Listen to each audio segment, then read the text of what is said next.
সবাই? আশা করি সবাই ভীষণ ভালো আছেন, সুস্থ আছেন এবং পজিটিভ আছেন। আমি সুমি এবং আমারই ছোট্ট ব্লগে আপনাদের সবাইকে স্বাগত। আগের ব্লগে আমি আপনাদের বলেছিলাম যে আমি আমার বাড়ির লোকেদেরকে নিয়ে সিমলা থেকে টয় ট্রেনে করে ফিরছিলাম। এবার আপনাদের কিছু কথা বলি, যেটা না বললেই নয়। ওখানে গিয়ে আমি আমার ঠাকুমাকে নিয়ে একটু চিন্তাতেই ছিলাম। মোটামুটি একটা আমার আইডিয়া হয়েছে যে ওনাকে নিয়ে যদি আমরা পাহাড়ে যাই তাহলে কী কী রকমের প্রবলেম হতে পারে, আর ওনার মতো যারা বয়স্ক আছেন তারা যারা গাড়ি চড়তে পারেন না তাদের কী কী ধরনের প্রবলেম হতে পারে। আমার মনে হয় যারা বয়স্ক বা যাদের বমির টেন্ডেন্সি আছে, যারা পাহাড়ে গেলে বমি করে বা গাড়িতে উঠলে বমি করে, তারা সঙ্গে সবসময় চকলেট, কর্পূর এবং চুইংগাম যদি রাখতে পারে তাহলে অনেকটা ইজি হয়। এবং আমি তো সঙ্গে করে কিছুটা কমলা লেবুর খোসাও নিয়েছিলাম, যেটাতে আমার ঠাকুমার যখনই বমি পাচ্ছিল আমার ঠাকুমার শুকছিল, একটু স্বাভাবিক হচ্ছিল। বমিটা তো আর সেভাবে কন্ট্রোল করা যায় না, তো তবুও ওনার শরীরটা অনেকটাই সুস্থ লাগছিল। ইনফ্যাক্ট টয় ট্রেনে উঠেও প্রথম ভীষণই ভালো ফিল করছিল, মানে 2 ঘন্টা খুবই ভালো ছিল।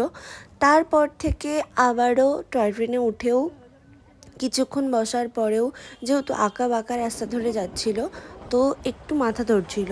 তো তখন আমি ঠাকুমাকে কর্পূর শুকিয়েছিলাম এবং মুখে একটু চকলেট দিয়েছিলাম, আর সঙ্গে তো হজমলা আছেই, তো যেটার দরুন ঠাকুমার শরীরটা মোটামুটি সুস্থ ছিল।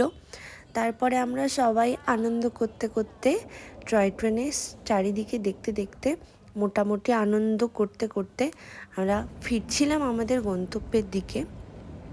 আমরা ট্রেনের মধ্যে খাবার নিয়ে উঠেছিলাম, মানে টয় ট্রেনে তো খাবার পাওয়া যায় না, আর খুবই লিমিটেড টাইমের জন্য মানে টয় ট্রেনের যে স্টেশনগুলো আছে সেগুলোতে দাঁড়ায়।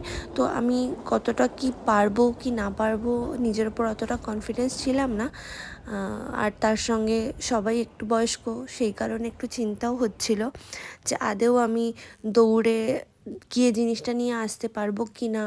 সেই কারণে আমি আগে থেকেই সোলাং থেকে খাবার নিয়েই উঠেছিলাম, যাতে লাঞ্চ করতে কোনো সমস্যা না হয়। আমি চাউমিন নিয়ে উঠেছিলাম, দিয়ে আমরা খেয়ে দিয়ে একটু রেস্ট নিয়ে এই প্রাকৃতিক দৃশ্য দেখতে দেখতে বাড়ির পথে রওনা হচ্ছিলাম। বাড়ি ফিরছিলাম এই কারণেই বলছি, কারণ ওই সময়টা আমরা যত বাইরে যাই না কেন, একদিনও বা দুদিনও বাড়ির বাইরে থাকলে বাড়ির জন্য মনটা কেমন সবারই হয়তো করে, সবারই একটা কমফোর্ট জোন থাকে। আমরা এভাবেই কালকা পর্যন্ত পৌঁছে গেলাম। কালকা পৌঁছে বাবা বলছিল খুব খিদে পাচ্ছে, তো বাবাকে নিয়ে গেছিলাম ওই কালকা স্টেশনের পাশেই একটা ক্যাফেতে। সেই ক্যাফেতে গিয়ে ধোসা আর একটু ফিল্টার কফি অর্ডার দিলাম, দিয়ে দুজন মিলে খেলাম। খেয়ে নিয়ে আমাদের ট্রেন দিয়েছিল 1 নম্বর প্ল্যাটফর্মে। ট্রেনে উঠে আমার ঠাকুমা বসে পড়েছে বই পড়তে, একটি ঠাকুরের বই পড়ছিলেন, এবং আমরা সবাই হই হুল্লোড় করতে করতে হাওড়ার উদ্দেশ্যে রওনা দিয়েছি।